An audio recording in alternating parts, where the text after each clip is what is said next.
Formation of WH question. Friends, আজ আমরা when দিয়ে কীভাবে কোশ্চেন গঠন করতে হয় জেনে নেব। হোয়েন তোমরা যেন টাইম বোঝায়, সময় নির্দেশ করে।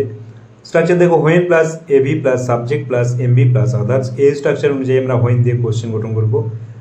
দেখো example, I usually wake up at 6 AM। আমি সাধারণত সকাল 6টায় উঠি। এখানে হোয়েন দিয়ে কোশ্চেন করো। হোয়েন কখন উঠি? At 6 AM। তাহলে আনসার কী হচ্ছে? At 6 AM। এটি বাদ যাবে। বাকি অংশটা নিয়ে আমরা কোশ্চেন করব। স্ট্রাকচার অনুযায়ী ফার্স্ট কী বসবে? হোয়েন। দেখো এখানে হোয়েন বসেছে।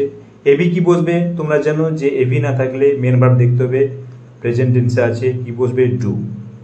সাবজেক্ট কি আছে? আই আছে। তোমরা জানো ফার্স্ট পার্সন থাকলে কি হয়? সাবজেক্ট সেকেন্ড পার্সন ইউ হয়েছে। দেখো তারপরে আদার্স কি আছে? এমভি কি আছে? এমভি আছে ওয়েক আপ। ওয়েক দেখো এখানে বসেছে এমভি। আর ইউজুয়ালি আগে বসিয়ে দিচ্ছি। When do you usually wake up?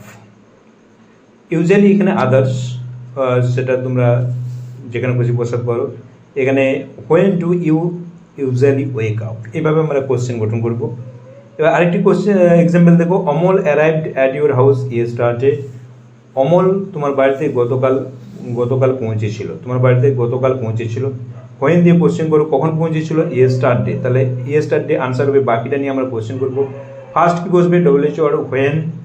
এবার এখানে দেখো ডিড আসবে কেন? অ্যারাইভ পাস্ট টেন্সে আছে। তোমরা যখন সিম্পল পাস্ট টেন্সে থাকলে ডিড আসে। যদি অক্সিলারি ভার্ব না থাকে তখন আমাদের কি ডু ডাজ বা ডিড আনতে হয়। এখানে যদি সিম্পল পাস্ট টেন্স আছে ডিড আসবে। সাবজেক্ট কি আছে? দেখো অমল। এখানে দেখো এবির পরে সাবজেক্ট বসবে। এই স্ট্রাকচারটা তোমরা সবসময় মনে রাখবে, অমল। এবার দেখো অ্যারাইভ হবে, কারণ যেহেতু ডিড এখানে বসে গেছে। তোমরা যেন ডিড থাকলে ভার্বের প্রেজেন্ট ফর্ম হয়, এখানে অ্যারাইভ হবে। অ্যাট ইউর হাউস, শুধুমাত্র ইয়েস্টারডে বাদ যাবে, কারণ ইয়েস্টারডে এখানে আনসার হচ্ছে। তোমরা যদি না বুঝতে পেরে থাকো, এই চ্যানেলে লং ভিডিও দেওয়া আছে ফ্রেমিং ডব্লিউএইচ কোশ্চেন, তোমরা অবশ্যই দেখে নেবে, তাহলে আরও ভালোভাবে বুঝতে পারবে।